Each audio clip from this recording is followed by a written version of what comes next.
Hello everyone, welcome to my channel physics by Neetu. हम class 12th chapter 8 electromagnetic waves के previous years के questions discuss करेंगे आज। देखो, इससे पहले जितने भी चैप्टर हैं उनके प्रीवियस ईयर्स के क्वेश्चंस हम डिस्कस कर चुके हैं। आपको इस चैनल पे वो सारे वीडियोस मिल जाएंगे। प्लेलिस्ट बनी हुई है PYQ सीरीज क्लास 12th के नेम से। इस वीडियो के कमेंट सेक्शन एंड डिस्क्रिप्शन में मैं उस प्लेलिस्ट का लिंक दे दूंगी। देखो, आज हम कर रहे हैं क्लास 12th का चैप्टर 8 इलेक्ट्रोमैग्नेटिक वेव्स। एग्जाम में इस वाले चैप्टर से 3 और 4 मार्क्स का आपको क्वेश्चन बनते हैं। देखो, अगर ये वाला लेक्चर आप अच्छे से अंडरस्टैंड कर लेते हो, ये सभी क्वेश्चंस आप कर लेते हो, तो मैक्सिमम चांसेस हैं कि आप 3 और 4 मार्क्स जो हैं आपके वो पक्का हैं। छोटा सा चैप्टर है, देखो ये आपको स्किप नहीं करना है ये वाला चैप्टर। अगर आपको ये वाला वीडियो थोड़ा सा भी लॉन्ग लगता है, आप 2x की स्पीड पे सुन सकते हो। देखो, हम स्टार्ट कर रहे हैं। देखो, पहले हम कुछ MCQs डिस्कस करेंगे, फिर हम 2 मार्क्स के क्वेश्चन डिस्कस करेंगे, कैसे कैसे क्वेश्चंस आ सकते हैं, एंड उसके बाद फिर 3 मार्क्स के क्वेश्चन लेंगे। देखो, सबसे पहले हम MCQs ले रहे हैं। 2024 में आया हुआ है। देखो, ये वाला क्वेश्चन क्या है? The phase difference between E and B in an electromagnetic wave propagating along Z axis is. देखो, इलेक्ट्रोमैग्नेटिक वेव है जो जेड एक्सिस के अलोंग प्रोपेगेट कर रही है। ये पूछ रहे हैं कि electric field and magnetic field के बीच में जो फेज डिफरेंस है वो क्या होता है। आपको हमेशा याद रखना है, इलेक्ट्रोमैग्नेटिक वेव्स में जो भी electric field and magnetic field के बीच में जो फेज डिफरेंस है वो ऑलवेज कैसा होता है? जीरो होता है। ठीक है, वो सेम फेज में होती हैं। तो यहाँ पे ऑप्शन कौन सी करेक्ट होगी? A option is correct. Electric field and magnetic field के बीच में फेज डिफरेंस कितना होगा? यहाँ पे जीरो होगा। ठीक, नेक्स्ट वाला क्वेश्चन देखो, ये भी 2023 में आ चुका है CBSE में। E and B represent the electric and magnetic field of an electromagnetic wave. The direction of propagation of wave is along. देखो, जो भी direction of propagation of wave होती है इलेक्ट्रोमैग्नेटिक वेव की, वो किस डायरेक्शन में होती है? ऑलवेज वो परपेंडिकुलर होती है इलेक्ट्रिक फील्ड के भी एंड मैग्नेटिक फील्ड के भी। आपको हमेशा याद रखना है। देखो, जो इलेक्ट्रिक फील्ड है एंड मैग्नेटिक फील्ड है वो एक दूसरे के भी परपेंडिकुलर होते हैं, एंड E एंड B जो direction of propagation of wave है उसके भी परपेंडिकुलर होते हैं। ठीक है, तो देखो ये कह रहे हैं अगर E एंड B क्या है? Electric field and magnetic field, तो जो direction of propagation of wave होगी वो किस डायरेक्शन में होती है? Always E cross B। हमेशा याद रखना है, आपको बहुत बार यूज होगा ये। क्या? It means option C is correct. जो भी direction of propagation of wave होगी वो कहाँ होगी? E क्रॉस B की तरफ।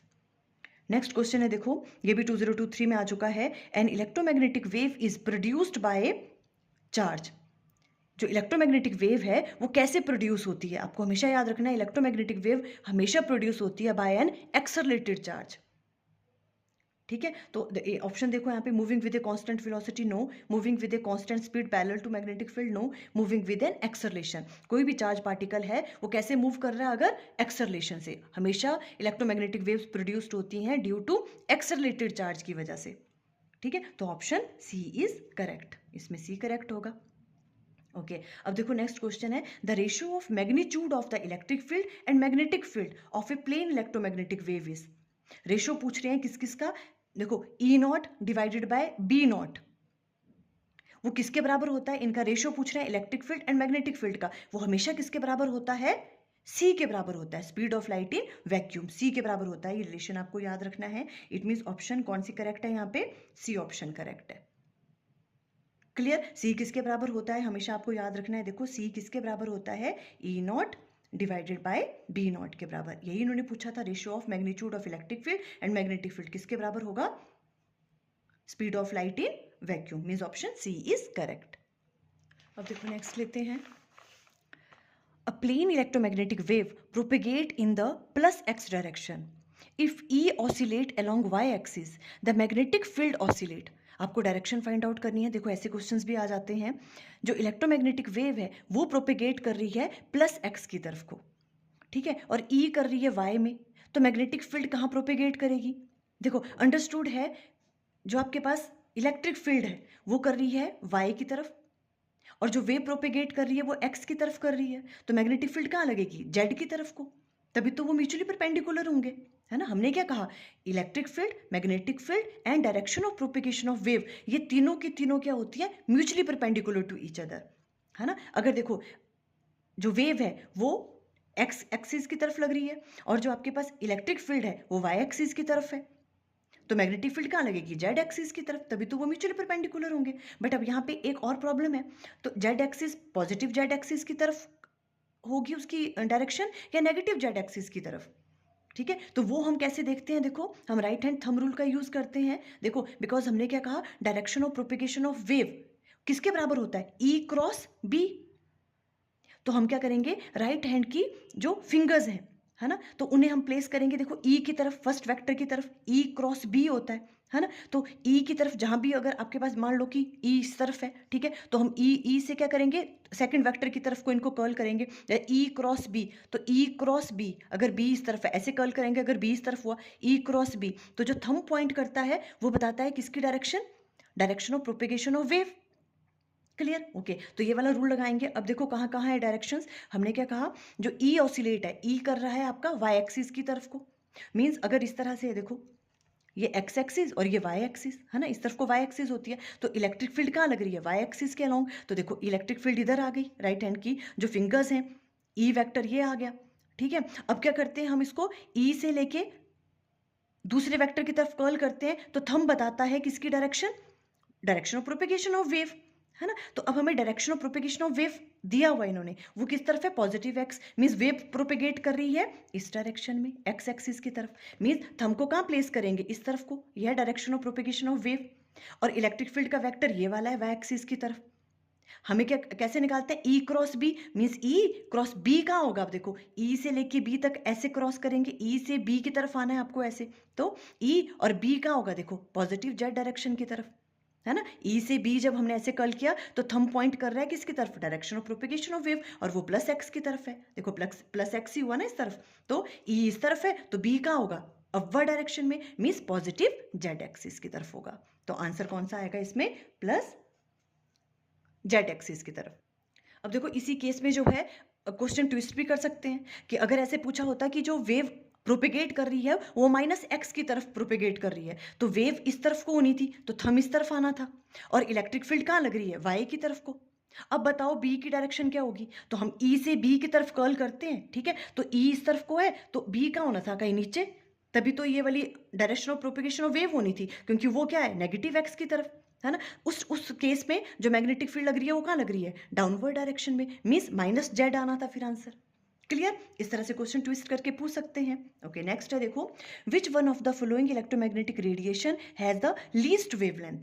आपको इस तरह से जो जो भी आपके पास इलेक्ट्रोमैग्नेटिक स्पेक्ट्रम है ना पूरा का पूरा, वो आपको सारी की सारी जो रेज हैं उसमें आपको वो याद कर लेनी है, उनकी वेवलेंथ फ्रीक्वेंसीज। आप एक चीज़ याद कर लो, ठीक है, वेवलेंथ अगर आपको पता होगा तो आप फ्रीक्वेंसी निकाल सकते हो, सी इक्वल टू म्यू लैम्डा वाले फॉर्मूले से, है ना। तो वो फ्रीक्वेंसीज और वेवलेंथ की वैल्यू भी आपको पता होनी चाहिए, उनके यूजेस, क्योंकि इस वाले चैप्टर से ना ऐसे ही क्वेश्चंस आते हैं, थ्योरी पोर्शन वाले ज़्यादा क्वेश्चंस आते हैं, तो आपने उनकी क्या करनी है याद, यूजेस भी याद होने चाहिए आपको। देखो उसी से क्वेश्चन पूछा है, which one of the following electromagnetic radiation has the least wavelength, gamma rays, microwave, visible light and x rays. जिसकी लीस्ट वेवलेंथ है, देखो सबसे कम वेवलेंथ किसकी होती है, गामा रेस की, और इसकी जो फ्रीक्वेंसी है वो सबसे ज़्यादा होती है, इन्वर्सली वेरी करती है ना। अगर वेवलेंथ क्या है आपके पास कम है तो फ्रीक्वेंसी बहुत ज़्यादा होगी, ठीक है। तो गामा रेज की जो वेवलेंथ है वो सबसे कम होती है, it means option A is correct इस केस में। ऐसे क्वेश्चन पूछ सकते हैं, ठीक है। The energy density of electric field in A electromagnetic wave is, ये फॉर्मूला आपको याद रखना है, ठीक है, आपके सिलेबस में सिर्फ फॉर्मूलाज हैं, आपको याद रखने हैं। ये एनर्जी डेंसिटी क्या होती है इलेक्ट्रिक फील्ड की, ये वाला फॉर्मूला होता है 1/2 एप्सिलॉन नॉट ई का square, means option A is correct. ये वाला फॉर्मूला होगा, जो एनर्जी डेंसिटी होती है इलेक्ट्रोमैग्नेटिक वेव्स की वो क्या होती है 1/2 epsilon not E square. Next है देखो, the electromagnetic wave used in radar system. Radar system में इलेक्ट्रोमैग्नेटिक वेव जो यूज होती है वो कौन सी होती है, इंफ्रारेड, अल्ट्रावायलेट, माइक्रोवेव या एक्सरे। आपको हमेशा याद रखना है कौन सी होती है, माइक्रोवेव यूज होती है रडार सिस्टम में, ठीक है। अब देखो नेक्स्ट लेते हैं, the electromagnetic wave radiation use to kill germs in water purifier are. कौन जर्म्स को किल करते हैं, वो क्या होगा, देखो इंफ्रारेड, एक्सरे, गामा रेस या अल्ट्रावायलेट रेस। तो ऑप्शन होगी डी, अल्ट्रावायलेट रेस, ठीक है। वो क्या करती हैं, जर्म्स को किल करने में हेल्प करती हैं, अल्ट्रावायलेट रेस। ऐसे ऐसे क्वेश्चंस पूछ सकते हैं। देखो नेक्स्ट है, which electromagnetic wave has the maximum penetrating power. किस इलेक्ट्रोमैग्नेटिक वेव की मैक्सिमम पेनिट्रेटिंग पावर है, देखो किसकी होगी सबसे ज़्यादा पेनिट्रेटिंग पावर, जिसकी फ्रिक्वेंसी बहुत ज़्यादा होगी। फ्रीक्वेंसी ज़्यादा मत होने का मतलब वेवलेंथ क्या होगी, बहुत कम होगी। और हमें पता है सबसे ज़्यादा जो कम वेवलेंथ है वो किसकी होती है, गामा रेज की, है ना। और इसकी फ्रीक्वेंसी बहुत ज़्यादा होती है। तो मैक्सिमम पेनिट्रेटिंग पावर किसकी ज़्यादा होगी, जिसकी फ्रीक्वेंसी ज़्यादा है। Means option c is correct. कौन सी होगी, गामा रेज। नेक्स्ट क्वेश्चन देखो, द इलेक्ट्रोमैग्नेटिक वेव्स आर, जो इलेक्ट्रोमैग्नेटिक वेव्स हैं वो कैसी हैं नेचर में, लॉन्गिट्यूडनल वेव है, ट्रांसवर्स वेव है, या कैसी हैं। ठीक है, तो देखो इलेक्ट्रोमैग्नेटिक वेव्स कैसी होती हैं, हमेशा ट्रांसवर्स नेचर की होती हैं, ट्रांसवर्स वेव्स होती हैं वो। ठीक है, देखो क्यों, बिकॉज हमें पता है कि इलेक्ट्रोमैग्नेटिक वेव्स में जो इलेक्ट्रिक फील्ड होती है और मैग्नेटिक फील्ड, एक तो वो आपस में भी परपेंडिकुलर होते हैं, और प्रोपेगेशन ऑफ वेव के भी क्या होते हैं, वो परपेंडिकुलर होते हैं। Direction of propagation of wave उसके भी परपेंडिकुलर होते हैं, electric field and magnetic field. It means जो आपके पास इलेक्ट्रोमैग्नेटिक वेव है वो कैसी है, ट्रांसवर्स वेव है। आपको हमेशा याद रखनी है ये वाली चीज, ठीक है, बहुत इंपॉर्टेंट है ये।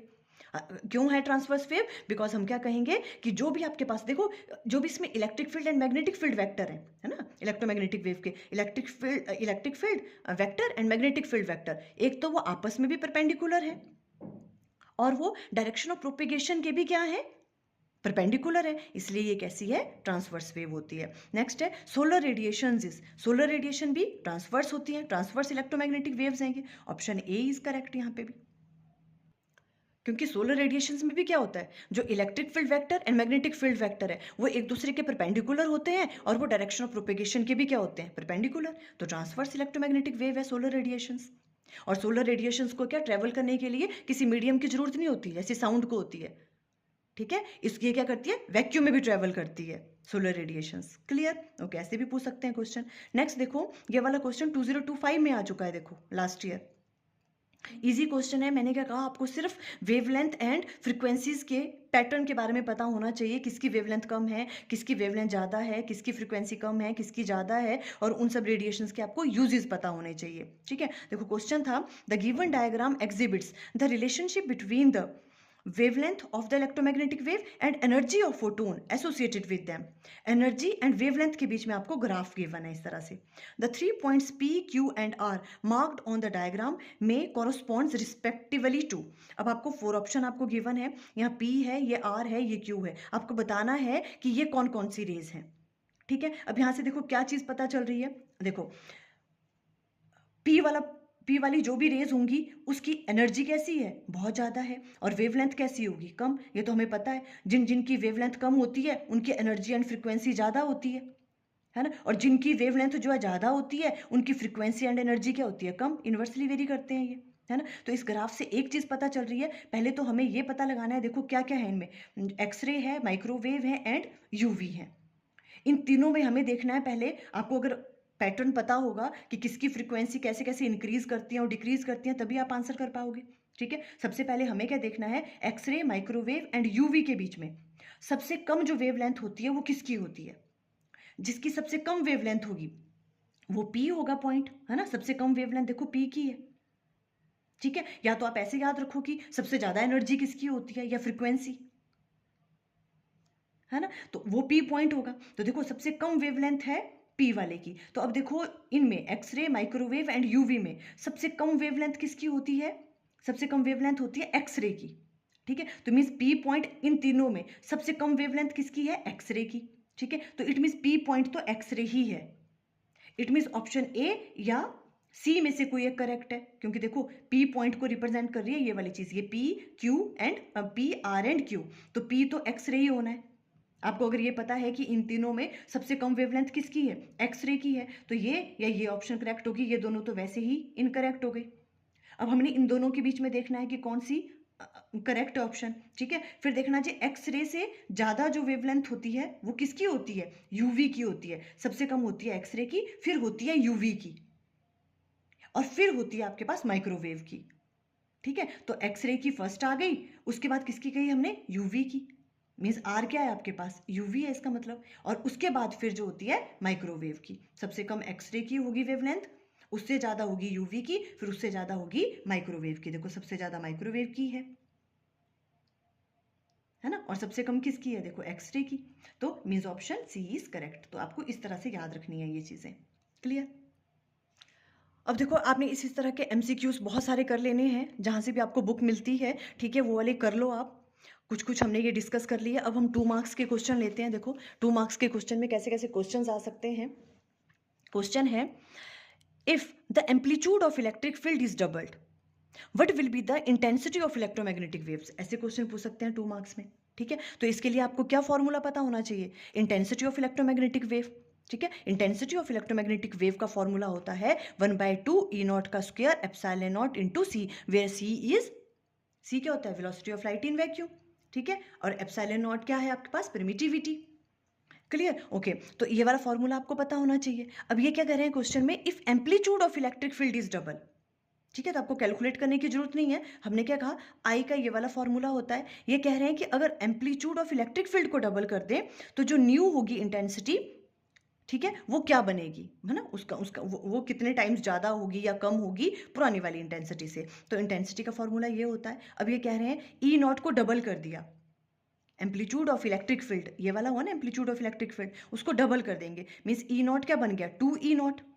तो ये ई नॉट की जगह 2 ई नॉट यहाँ पुट करते हैं, तो आई डैश की वैल्यू क्या आएगी, जो न्यू इंटेंसिटी है उसे मैंने आई डैश से डिनोट किया, वो क्या हो जाएगी 1/2, एप्सिलॉन नॉट वैसे रह गया, सी वैसे रह गया, ई नॉट की जगह क्या राइट डाउन करेंगे 2 ई नॉट, इसका स्क्वायर कर लेंगे, ठीक है। ये स्क्वायर हो गया, इक्वल टू किसके बराबर आएगा 1/2 epsilon not c e not का स्क्वायर, और 2 2 से क्या आ गया 4, ठीक है। ये वाली चीज तो क्या है, पुरानी इंटेंसिटी है, देखो 1/2 epsilon not c e not का स्क्वायर, ये वाली, और ये साथ में मल्टीप्लाई हो गया 4, मीन्स जो न्यू वाली इंटेंसिटी है आई डैश वो 4 टाइम्स होगी आई से। तो आंसर कैसे होगा, the intensity become 4 times the original intensity. ऐसा क्वेश्चन पूछ सकते हैं। छोटा सा न्यूमेरिकल उन्होंने दे दिया, आपको इंटेंसिटी की वैल्यू पता होनी चाहिए इलेक्ट्रोमैग्नेटिक वेव्स की। नेक्स्ट क्वेश्चन देखो, the magnetic field in A travelling electromagnetic wave has peak value of, आपको पीक वैल्यू दे रखी है किसकी, मैग्नेटिक फील्ड की, मीन्स बी नॉट की वैल्यू आपको गिवन है, ठीक है। बी नॉट किसके बराबर है, 20 नैनो टेस्ला।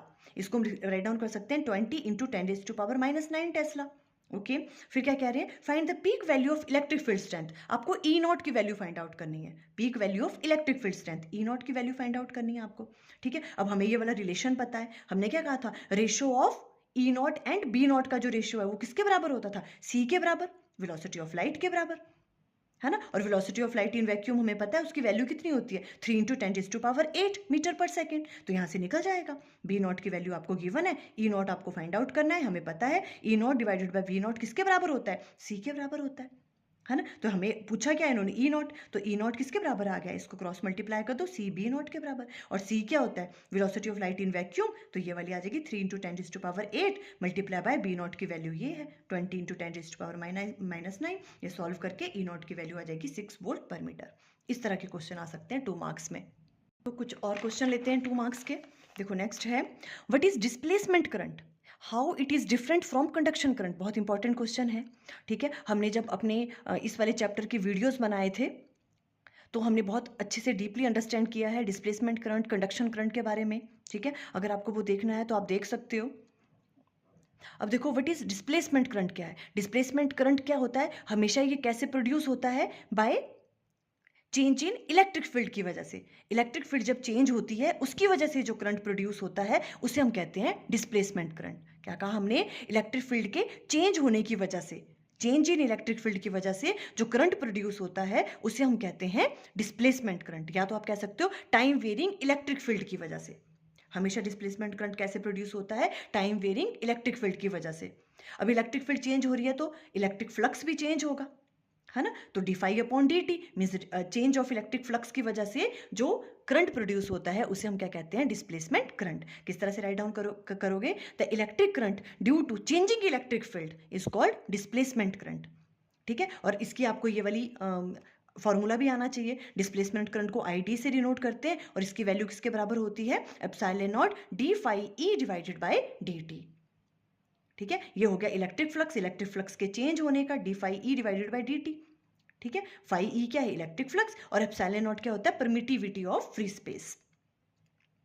क्लियर हो गया, ओके। अब इन्होंने देखो डिफरेंस पूछा, how it is different from conduction current. Conduction current कौन सा होता है, जो हम नॉर्मल वाला करंट यूज करते हैं, वो किसकी वजह से होता है, फ्लो ऑफ इलेक्ट्रॉन्स की वजह से होता है ना। तो एक डिफरेंस तो यही हो गया कि जो कंडक्शन करंट है वो फ्लो ऑफ इलेक्ट्रॉन की वजह से होता है और डिस्प्लेसमेंट करंट किसकी वजह से होता है, चेंज इन इलेक्ट्रिक फील्ड की वजह से जो करंट प्रोड्यूस होता है, या तो आप कह सकते हो टाइम वेरिंग इलेक्ट्रिक फील्ड की वजह से जो करंट प्रोड्यूस होता है ना। हमने ये बड़े डीपली अच्छे से अंडरस्टैंड किया था, किस में होता था ये, कैपेसिटर की प्लेट्स के बीच में, है ना, वहां तो वैक्यूम है ना, फिर भी वहां पे करंट एग्जिस्ट करता है, वहां मैग्नेटिक फील्ड एग्जिस्ट करती है, किसकी वजह से, बिकॉज वहां पे चेंज इन इलेक्ट्रिक फील्ड होता है। चेंज इन इलेक्ट्रिक फील्ड की वजह से जो करंट प्रोड्यूस होता है उसे हम कहते हैं डिस्प्लेसमेंट करंट। तो वहां पे क्या एग्जिस्ट करता है, जो कैपेसिटर है उसकी चार्ज प्लेट के बीच में डिस्प्लेसमेंट करंट।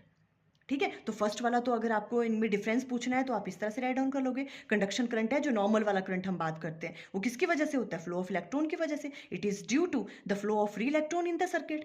और डिस्प्लेसमेंट करंट किसकी वजह से होता है, it is produce due to the time varying electric field. ये टाइम वेरिंग इलेक्ट्रिक फील्ड की वजह से होता है, इलेक्ट्रिक फील्ड के चेंज होने की वजह से। सेकंड है, it flows in steady state, ये स्टेडी स्टेट में भी फ्लो करता है, कंडक्शन करंट तो हमेशा फ्लो करता है ना। It does not exist in A steady current, displacement current. देखो अगर स्टेडी स्टेट हो जाएगी, ठीक है, अगर कांस्टेंट वैल्यू ऑफ करंट होगा तो इसका मतलब क्या है, इलेक्ट्रिक फील्ड चेंज ही नहीं होगी, है ना। और डिस्प्लेसमेंट करंट तो तभी एग्जिस्ट करता है जब क्या होता है, इलेक्ट्रिक फील्ड की वैल्यू चेंज होती है। इलेक्ट्रिक फील्ड की वैल्यू को चेंज होना जरूरी है, चेंज इन इलेक्ट्रिक फील्ड की वजह से ही ये वाला करंट प्रोड्यूस होता है। अगर स्टेडी स्टेट हो जाएगी तो उसमें इलेक्ट्रिक फील्ड की वैल्यू चेंज ही नहीं होगी, और उस वाले केस में डिस्प्लेसमेंट करंट की वैल्यू क्या होती है, जीरो होती है। तो ये डिफरेंस आप इस तरह से राइट डाउन कर सकते हो अगर आपको 2 मार्क्स का क्वेश्चन आता है, ये इंपॉर्टेंट है क्वेश्चन। नेक्स्ट देखो, to which part of electromagnetic spectrum do the wave emitted by radioactive nuclei belong. जो वेव एमिट करता है रेडियो एक्टिव न्यूक्लियाई, वो इलेक्ट्रोमैग्नेटिक स्पेक्ट्रम के किस वाले पोर्शन में वो एग्जिस्ट करती है। वो तो रेडियो वेव न्यूक्लियाई जो है वो कौन सी वेव्स एमिट करता है, गामा रेस। पहले आपको ये पता होना चाहिए, gamma rays, what is it's frequency range. अब गामा रेस की फ्रीक्वेंसी आपको पता होनी चाहिए, ठीक है। जो गामा रेज है उसकी फ्रीक्वेंसी क्या होती है, बहुत ज़्यादा होती है। उसकी फ्रीक्वेंसी रेंज किस किस के बीच में होती है, 10⁻18 हर्ट्ज टू 10⁻20 हर्ट्ज, ठीक है। तो देखो गामा रेस से रिलेटेड भी काफ़ी क्वेश्चंस हमने डिस्कस किए। गामा रेस की आपको याद रखना है फ्रीक्वेंसी बहुत ज़्यादा होती है, अगर फ्रीक्वेंसी बहुत ज़्यादा है तो इसकी वेवलेंथ बहुत कम होगी, लीस्ट वेवलेंथ आता है तो भी गामा रेस, हायर फ्रीक्वेंसी आता है, बहुत ज़्यादा फ्रीक्वेंसी रेंज है, वो भी गामा रेस की है ना। और इसी वजह से इसकी पेंट्रेटिंग पावर भी ज़्यादा है ना, बिकॉज इसकी फ्रीक्वेंसी ज़्यादा है। क्लियर। अब देखो नेक्स्ट न्यूमेरिकल लेते हैं। देखो ये भी बहुत इंपॉर्टेंट न्यूमेरिकल है, इस तरह के क्वेश्चन भी पूछ सकते हैं। The magnetic field in a plane electromagnetic wave is given by, आपको इलेक्ट्रोमैग्नेटिक वेव की इक्वेशन गिवन है इस तरह से, b y equal to 2 into 10⁻⁻7 sine 0.5 into 10⁻3x plus 1.5 into 10⁻11 t, ठीक है, ये वाली दे रखिए into tesla. What is the wavelength and frequency of the wave.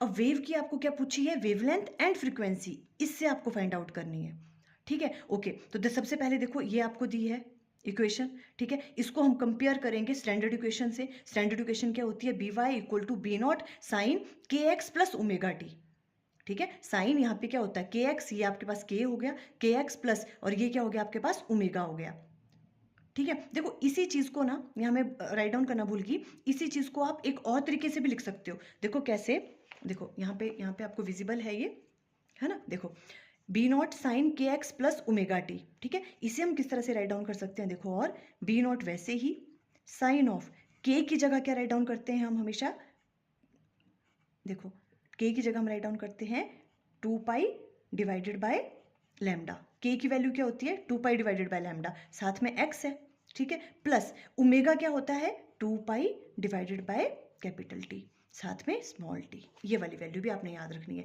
एक तो ये होती है ना स्टैंडर्ड जो इक्वेशन होती है, इसी को आप इस तरह से भी राइट डाउन कर सकते हो, तभी तो आप लैम्डा और फ्रीक्वेंसी की वैल्यू कैलकुलेट कर पाओगे, है ना। यूजुअली हम ये वाला यूज करते हैं, बट के की वैल्यू आपको याद रखनी है, वो होती है 2 पाई divided by lambda, and omega write down करते हैं हम 2 पाई डिवाइडेड बाय टी, ठीक है। इस तरह से राइट डाउन कर सकते हैं इसे हम। अब इसे ही देखो हम और क्या राइट डाउन कर सकते हैं, बी नॉट साइन, यहाँ तो यही रहने दो, 2 पाई divided by lambda into x plus 2 पाई, वैसे ही 1 डिवाइडेड बाई टी किसके बराबर होता है, टाइम पीरियड का उल्टा फ्रीक्वेंसी, तो इसको एफ भी लिख सकते हैं, 1 बाई टी को एफ लिख सकते हैं, साथ में टी, इस तरह से ऐसे भी लिख सकते हैं इसको, इस इक्वेशन को हम ऐसे भी राइट डाउन कर सकते हैं। आपने राइट डाउन कर लेना अपने नोट्स में, ठीक है। अब देखो इजी है, अब हमने इन्होंने क्या पूछा था, आपको वेवलेंथ फाइंड आउट करनी है, ठीक है। तो देखो ये 2 पाई डिवाइडेड बाय लैम्डा, ठीक है, ये 2 पाई डिवाइडेड बाय लैम्डा किसके बराबर होगा, देखो ये वाली चीज़ है ना 2 पाई divided by lambda into x होता है, मीन्स ये क्या है आपको given, 2 pi divided by lambda, ये वाली चीज़ गिवन है आपको, है ना। तो 2 पाई डिवाइडेड बाय लैम्डा की जगह क्या आ जाएगा 0.5 इंटू 10⁻³ है ना। तो यहाँ से आप लैम्डा निकाल लोगे। और 2 पाई एफ, देखो ये वाली 2 पाई एफ की जगह क्या दिया आपको 1.5 इंटू 10⁻11, 2 पाई एफ इंटू टी है, तो मीन्स ये 2 पाई एफ है, तो यहाँ से आप फ्रिक्वेंसी निकाल दो।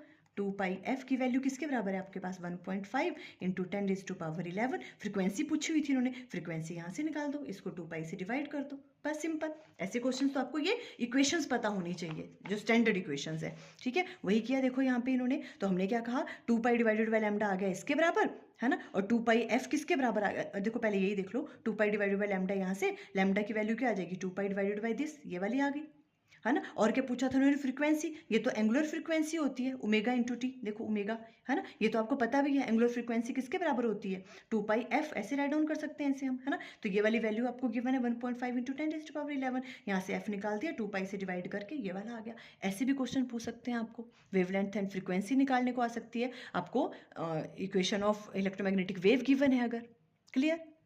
देखो एक और बात है, आपने हमेशा इस तरह से याद नहीं रखना है कि ये स्टैंडर्ड इक्वेशन है कि के एक्स प्लस ओमेगा टी होता है, यहाँ हमेशा एक्स ही होता है, ऐसा जरूरी नहीं है, ठीक है। ये तो यहाँ पे मैग्नेटिक फील्ड का जो वेक्टर है ना वो वाई एक्सिस की तरफ था, और ये मैं अभी नेक्स्ट वाले न्यूमेरिकल में अच्छे से अंडरस्टैंड करवाऊंगी कि इसका मीनिंग क्या होता है, ठीक है। यहाँ पे अगर वाई है ना तो ये एक्स भी हो सकता है और ये जेड भी हो सकता है, क्लियर है। तो आपको ऐसे ही नहीं उसको याद कर लेना है कि के एक्स प्लस ओमेगा टी होता है, यहाँ पे के जेड भी हो सकता है, क्लियर है वाली बात, ओके। अब देखो जो नेक्स्ट न्यूमेरिकल है वो हम 3 मार्क्स का ले रहे हैं। देखो 3 मार्क्स के क्वेश्चन में क्या पूछा है इन्होंने, the electric field in a plane electromagnetic wave is given by, आपको इलेक्ट्रिक फील्ड की ये वाली वैल्यू गिवन है, ओके। क्या पूछा देखो इन्होंने, अब what is the direction of propagation, आपको बस ये इक्वेशन देख के पता लगाना है कि direction of propagation of wave क्या है।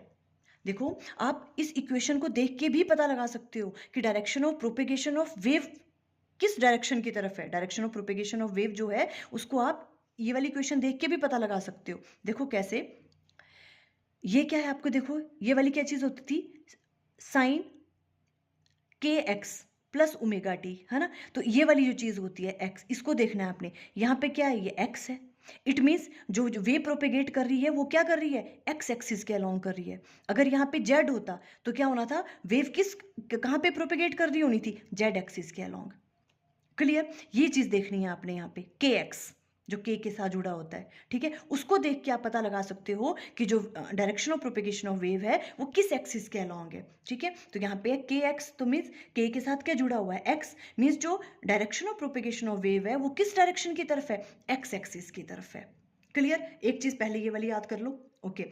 अब देखो एक और इंपॉर्टेंट चीज है, एक्स एक्सिस के अलोंग वो पॉजिटिव एक्स एक्सिस के अलोंग है या नेगेटिव, ये भी पता होना चाहिए, ठीक है। तो इसके लिए आपको क्या याद रखना है, अगर यहां पे प्लस है तो नेगेटिव एक्स डायरेक्शन की तरफ होगी, और अगर यहां पॉजिटिव है, ओह सॉरी, अगर ये पॉजिटिव है तो नेगेटिव एक्स डायरेक्शन की तरफ होगी, वेव प्रोपेगेट करेगी, ठीक है। अगर ये नेगेटिव होता है यहां पे तो पॉजिटिव एक्स डायरेक्शन की तरफ प्रोपेगेट करेगी, उल्टा होता है।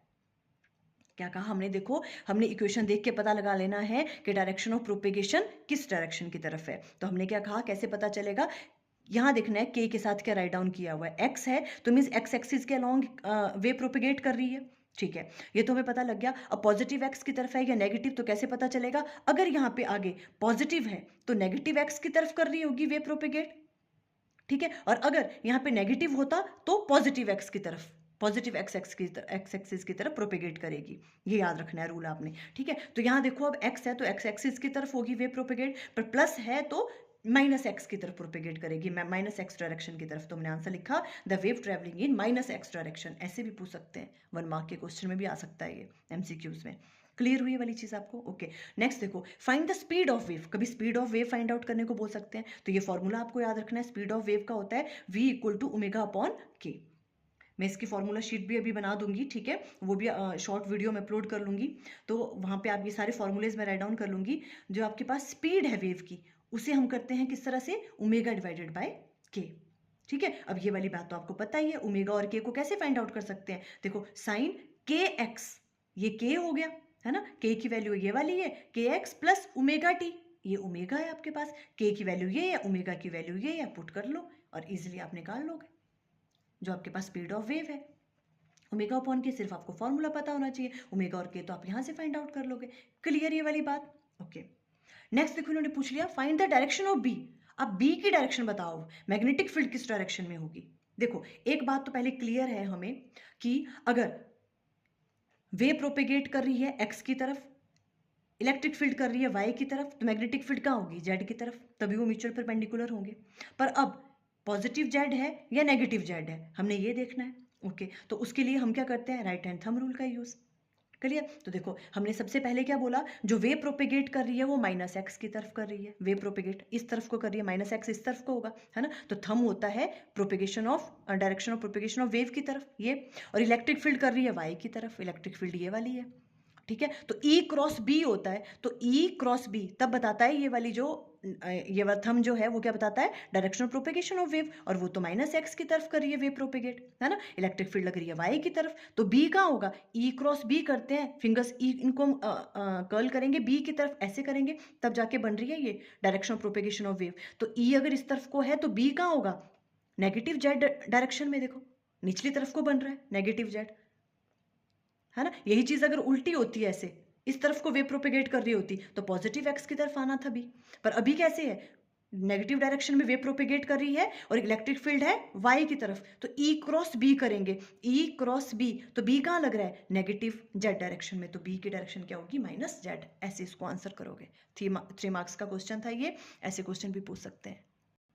अब देखो नेक्स्ट क्वेश्चन लेते हैं, थोड़ा सा ट्रिकी है। देखो क्या है, if c is the speed of electromagnetic wave in vacuum, speed of electromagnetic wave in vacuum जो है सी है, its speed in a medium, electromagnetic wave की स्पीड जो मीडियम में है of dielectric constant k and relative permeability mu r is, 4 option आपको given है। ठीक है, तो ये क्या पूछ रहा है basically, speed of electromagnetic waves in a medium, पर किस फॉर्म में चाहिए हमें, डाइलेक्ट्रिक कांस्टेंट के की फॉर्म में and relative permeability mu r की फॉर्म में। तो बताओ क्या रिलेशन होगा।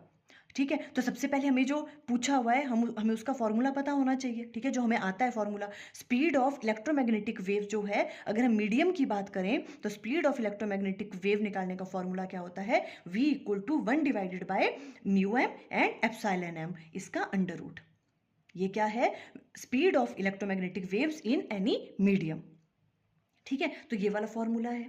अब हमें इसे किसकी फॉर्म में राइट डाउन करना है, म्यू आर की फॉर्म में, रिलेटिव परमिएबिलिटी, ये परमिएबिलिटी होता है म्यू, है ना, एंड के जो आपके पास डाइलेक्ट्रिक कांस्टेंट है वो के की फॉर्म में राइट डाउन करनी है ये चीज।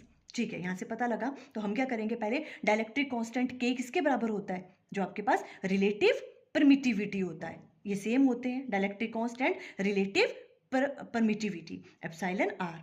तो एप्सिलॉन आर की वैल्यू किसके बराबर होती है, epsilon m divided by epsilon not, permittivity की वैल्यू मीडियम में divided by permittivity in vacuum. ये वाली चीज आपको पता होनी चाहिए, बिकॉज इसकी फॉर्म में बोला इन्होंने राइट डाउन करने को, इसलिए हम ऐसे राइट डाउन कर रहे हैं। ठीक है, हमने कहा के किसके बराबर होता है, रिलेटिव परमिटिविटी एप्सिलॉन आर, और ये किसके बराबर होता है, epsilon m divided by epsilon not. Clear? Okay, और किसके फॉर्म में राइट डाउन करना है, रिलेटिव परमिएबिलिटी, हमें नहीं चाहिए म्यू एम, हमें किसकी फॉर्म में राइट डाउन करना है, रिलेटिव परमिएबिलिटी, तो म्यू आर किसके बराबर होता है, mu m divided by mu not. ठीक है, ये वाली चीज यहां से आ गई। अब देखो यहां से हम किसकी वैल्यू फाइंड आउट करेंगे, एप्सिलॉन एम की वैल्यू यहां से फाइंड आउट करो, तो आप क्या राइट डाउन कर सकते हो, epsilon r into epsilon not, या तो आप डायरेक्ट भी लिख सकते हो, बिकॉज एप्सिलॉन आर किसके बराबर होता है, के, बिकॉज हमें के की फॉर्म में चाहिए। ठीक है, तो के इंटू एप्सिलॉन नॉट भी राइट डाउन कर सकते हो। चलो पहले हमने इसकी फॉर्म में राइट डाउन कर लिया, तो यही सही। ठीक है, एप्सिलॉन एम की जगह आ जाएगा epsilon r into epsilon not, ये राइट डाउन कर लिया, और म्यू एम की जगह क्या होगा, जो आपके पास परमिएबिलिटी है म्यू एम, ये क्या हो जाएगा, mu r into mu not, इसको हमने ऐसे राइट डाउन कर लिया यहाँ पे, इसका अंडर रूट, सिंपल, ये वाली चीजें यहाँ पे पुट करी। ठीक है, अब देखो इसको हम ऐसे तोड़ के भी लिख सकते हैं, 1 डिवाइडेड बाय यहाँ पे आ गया mu r into epsilon r का अंडर रूट, और इसको हमने अलग लिख दिया 1 divided by mu naught and epsilon naught का अंडर रूट, इसको अलग करके लिख दिया। ठीक है, अब 1 divided by mu naught epsilon naught का अंडर रूट, ये तो किसके बराबर होता है, speed of electromagnetic waves in vacuum, c के बराबर होता है, ये वाली वैल्यू सी के बराबर होती है, तो इसकी जगह हमने सी राइट डाउन कर दिया, डिवाइडेड बाय क्या आ गया आपके पास, म्यू आर ठीक है, और एप्सिलॉन आर की जगह क्या राइट डाउन कर सकते हैं हम, डाइलेक्ट्रिक कांस्टेंट के, तो मीन्स ये वाली चीज आएगी, it means option c is correct. देखो सी वाली ऑप्शन करेक्ट हो रही है ना, c divided by mu r into k, इस तरह का क्वेश्चन पूछ सकते हैं। नेक्स्ट क्वेश्चन देखो, 3 मार्क्स का क्वेश्चन है ये वाला भी। देखो इसमें ये क्या कह रहे हैं, the magnetic field in a plane electromagnetic wave is given by, आपको मैग्नेटिक फील्ड की वैल्यू गिवन है, ये वाली इक्वेशन, ठीक है। Calculate energy density associated with electromagnetic wave and speed of the wave. Speed of the wave तो आपको पता है, हमने पहले भी क्वेश्चन किया, क्या होता है, v equal to omega upon k, है ना। अब एनर्जी डेंसिटी निकालनी है आपको, एनर्जी डेंसिटी का फॉर्मूला क्या होता है, 1/2 एप्सिलॉन नॉट ई नॉट का स्क्वायर। देखो ये होता है एनर्जी डेंसिटी का फॉर्मूला, ये फॉर्मूला याद होने चाहिए आपको बस, 1/2 एप्सिलॉन नॉट ई नॉट का स्क्वायर, ठीक है। एप्सिलॉन नॉट की वैल्यू तो होती है 8.85 इंटू 10⁻⁻12, ठीक है। हमें सिर्फ ई नॉट की वैल्यू फाइंड आउट करनी है, तो हमें ये वाली इक्वेशन गिवन है, ठीक है। तो बी वाई अगर इसको स्टैंडर्ड वाली इक्वेशन से कंपेयर करें तो ये बी नॉट की वैल्यू होती है, पर हमें तो किसकी चाहिए, ई नॉट की वैल्यू चाहिए, तो कोई प्रॉब्लम नहीं है, ऐसे भी क्वेश्चन पूछ सकते हैं। देखो अच्छा क्वेश्चन है ये, ठीक है। ये हमारे पास किसकी वैल्यू है, बी नॉट की। बी नॉट की वैल्यू अगर आपको पता है तो आप ई नॉट की वैल्यू फाइंड आउट कर सकते हो, बिकॉज हमें पता है E naught divided by B naught किसके बराबर होता है, speed of light in vacuum, c के बराबर होता है, वहां से निकल जाएगी ई नॉट की वैल्यू। कैसे, देखो ये वाली क्वेश्चन गिवन थी आपको, ये किसके, इसको कंपेयर करेंगे तो ये किसके बराबर होता है, ये यहाँ बी नॉट होता है, तो बी नॉट की वैल्यू आ गई ये वाली 12 इंटू 10⁻⁻, क्या है ये, -8, ठीक है, -8 है ये, ठीक है, ये वाली चीज नहीं है, -8 है, ठीक है, -8 है, ठीक है। बी नॉट की वैल्यू आपको ये वाली गिवन है 12 इंटू 10⁻⁻8। अब हमें यहाँ से ई नॉट की वैल्यू कैलकुलेट करनी है। ई नॉट कैसे कर सकते हैं, हमें पता है E naught divided by B naught equal to c के बराबर होता है। ई नॉट की वैल्यू क्या आ जाएगी, B naught into C, B naught की वैल्यू ये वाली है और सी की वैल्यू क्या होती है, velocity of light in vacuum, 3 into 10⁻8 multiply कर लिया, ई नॉट की वैल्यू ये वाली आ गई। अब सिंपल है, एनर्जी डेंसिटी का फॉर्मूला होता है 1/2 एप्सिलॉन नॉट की वैल्यू पुट करी यहाँ पे, और ई नॉट का स्क्वायर, ई नॉट आपके पास ये है, इसका स्क्वायर कर दिया, सॉल्व किया इसको, और ये वाली आ गई एनर्जी डेंसिटी की वैल्यू। नेक्स्ट पूछा था speed of wave, speed of wave हमें पता है क्या होता है, v equal to omega upon k. अब यहाँ से कंपेयर करेंगे तो ये क्या होता है, साइन के एक्स, है ना। देखो के जेड मैंने कहा था ना, यहाँ पे हमेशा एक्स ही नहीं होता है, के जेड है यहाँ पे, है ना, के जेड। और यहाँ पे देखो अगर हम पूछें कि direction of propagation of wave क्या होगी, तो जेड एक्सिस की तरफ होगी, पर यहाँ प्लस है तो माइनस जेड की तरफ होगी, जो direction of propagation of wave है, ठीक है। तो यहाँ पर देखो ये के की वैल्यू आपको ये वाली गिवन है और ये ओमेगा की वैल्यू होती है, तो वी क्या हो गया, V equal to omega upon की वैल्यू पुट की और आपके पास स्पीड ऑफ वेव ये वाली निकल गई। ऐसे क्वेश्चन आ सकते हैं। अब देखो लास्ट क्वेश्चन लेते हैं हम, 2025 में आया हुआ ये क्वेश्चन, लास्ट ईयर 3 मार्क्स का था। क्या क्वेश्चन है देखो, how is an electromagnetic wave produce, electromagnetic wave कैसे प्रोड्यूस होती है। सिंपली अगर आपको एक लाइन में लिखना है तो क्या होगा, electromagnetic waves are produce due to accelerated charge. Accelerated charge जो है वो क्या प्रोड्यूस करता है, इलेक्ट्रोमैग्नेटिक वेव प्रोड्यूस करता है। देखो आपको सिंपल एक चीज़ पता है ना, देखो अगर वेलोसिटी की वैल्यू, स्पीड की वैल्यू अगर 0 है, ठीक है, तो वो इलेक्ट्रिक फील्ड प्रोड्यूस करता है सिर्फ। अगर वो कांस्टेंट वेलोसिटी से मूव कर रहा है चार्ज, है ना, तो वो क्या करता है, इलेक्ट्रिक फील्ड भी प्रोड्यूस करता है, मैग्नेटिक फील्ड भी प्रोड्यूस करता है।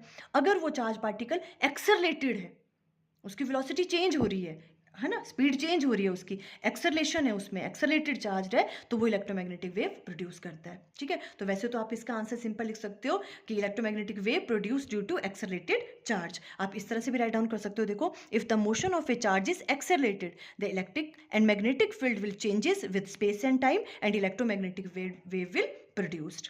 और सेकंड और कैसे प्रोड्यूस कर सकते हैं, देखो electromagnetic wave will be produced when fast moving electron are suddenly stopped. Fast moving electron को हम सडनली स्टॉप करते हैं by metallic target of high atomic number. एक फास्ट मूविंग इलेक्ट्रॉन को जब हम स्टॉप करते हैं तो क्या होता है, उससे भी क्या प्रोड्यूस होती है, electromagnetic waves. High atomic number वाले टारगेट के साथ जब वो स्ट्राइक करता है, ठीक है। इस तरह से आंसर कर सकते हो। नेक्स्ट देखो इसमें पूछा था an electromagnetic wave is travelling in vertically upward direction. देखो डायरेक्शन पूछ रहा है दोबारा वो, and electromagnetic wave is travelling in vertically upward direction. Electromagnetic wave की जो डायरेक्शन है, direction of propagation of wave, वो कहाँ है, अपवर्ड डायरेक्शन में है, मीन्स इस तरह से अपवर्ड में लग रही है वो, है ना, थंब पॉइंट करता है वो, direction of propagation of wave. At any instant it's electric field vector point in A west direction. अब देखो इलेक्ट्रिक फील्ड वेक्टर जो है ना वो वेस्ट डायरेक्शन की तरफ उसकी डायरेक्शन है।